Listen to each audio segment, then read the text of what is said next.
मनुष्यों के नैतिक पतन को देखकर परमेश्वर उन्हें बनाने पर पछताते हैं और उन सभी को मारने के लिए बाढ़ भेजते हैं। महान बाढ़, जिसे अक्सर नूह के जहाज की कहानी के रूप में जाना जाता है, उत्पत्ति अध्याय 6 और 9 वचन से उत्पत्ति अध्याय 9 और 29 वचन तक वर्णित है। यह बाइबल में एक महत्वपूर्ण कहानी है जो न्याय, दया और नवीकरण के विषयों से संबंधित है। यहाँ कहानी का सारांश दिया गया है। नूह की धार्मिकता। इस व्यापक भ्रष्टाचार के बीच नूह को उसकी पीढ़ी में धर्मी और निर्दोष पाया गया। वह परमेश्वर के साथ वफादारी से चलता रहा।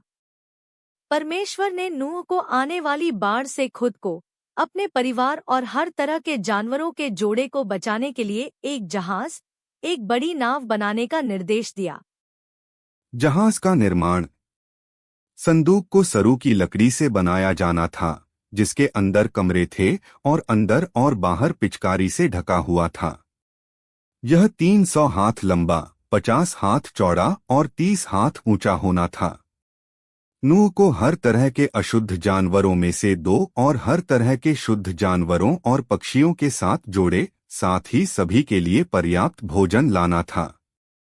बाढ़ शुरू। नूह, उसके परिवार और जानवरों के जहाज में प्रवेश करने के बाद परमेश्वर ने उन्हें बंद कर दिया। बाढ़ 40 दिनों और 40 रातों की बारिश के साथ शुरू हुई। पानी बढ़ गया और सबसे ऊंचे पहाड़ों सहित पृथ्वी को 20 फीट से अधिक की गहराई तक ढक लिया। बारिश 40 दिन और रात तक चली और बाढ़ का पानी कम होने से पहले 150 दिनों तक पृथ्वी पर रहा।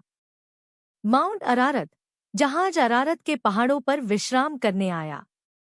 जैसे जैसे पानी घटता गया, नूह ने सूखी भूमि खोजने के लिए एक कौवे और फिर एक कबूतर को भेजा।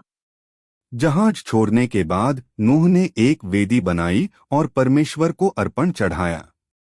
परमेश्वर ने नूह और सभी जीवित प्राणियों के साथ एक वाचा स्थापित की और वादा किया कि वह पृथ्वी को फिर कभी बाढ़ से नष्ट नहीं करेगा।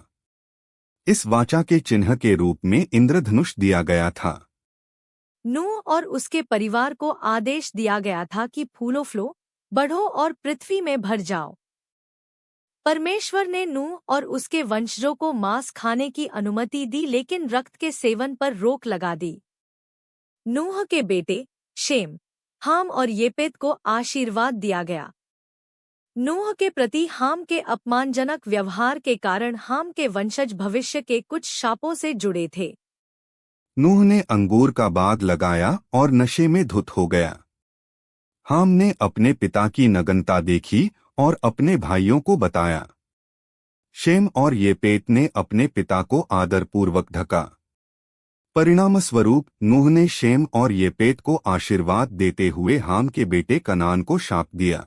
भीषण बाढ़ की कहानी की व्याख्या अक्सर दैवीय न्याय और दया के प्रदर्शन के रूप में की जाती है।